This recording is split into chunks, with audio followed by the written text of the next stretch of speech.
Hi, welcome to Julie's Yard and Garden. Today we're going to be talking about in-ground versus raised bed gardening. In-ground gardening is one of the easiest ways to start because all you need to do is clear the ground that you want to use and use the soil that's already existing. One of the downsides of that could be that you may have a lot of dormant weed seeds in your ground.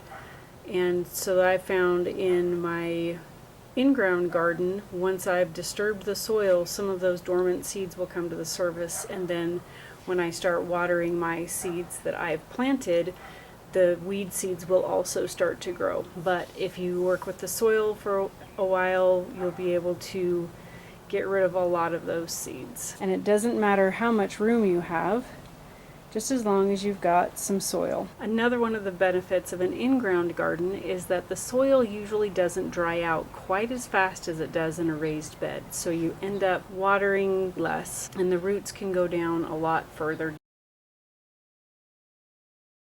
Raised beds can come in all sorts of shapes and sizes and depths and dimensions.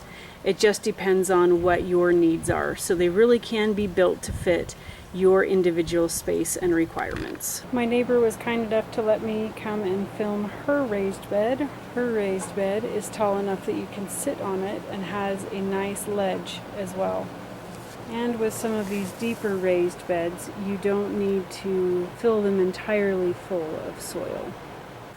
Another benefit of a raised bed can be that there are typically less weeds that grow just because the soil that you put into the raised beds don't have any weed seeds to begin with.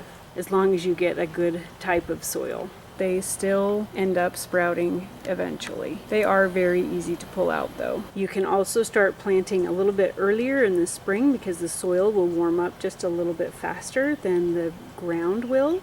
So depending on if you want to plant early spring crops, that a raised bed may be the way to go. A raised bed can also be put on top of anything.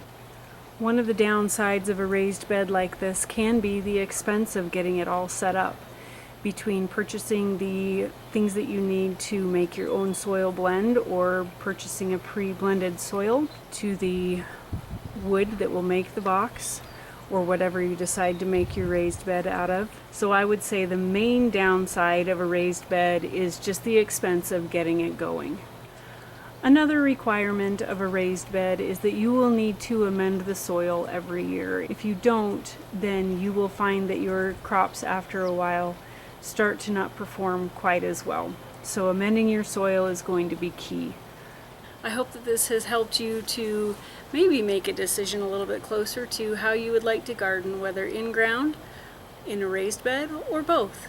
I honestly can't say that one way of gardening, in ground or raised bed, is better than the other. It really just depends on what your situation is. If you live in a very large city and you don't have a lot of space, you may end up needing to garden in raised beds just because there's not a lot of open land that you can garden in. And if the only place that you've got to garden is the pot on your patio or your balcony, by all means use that as well.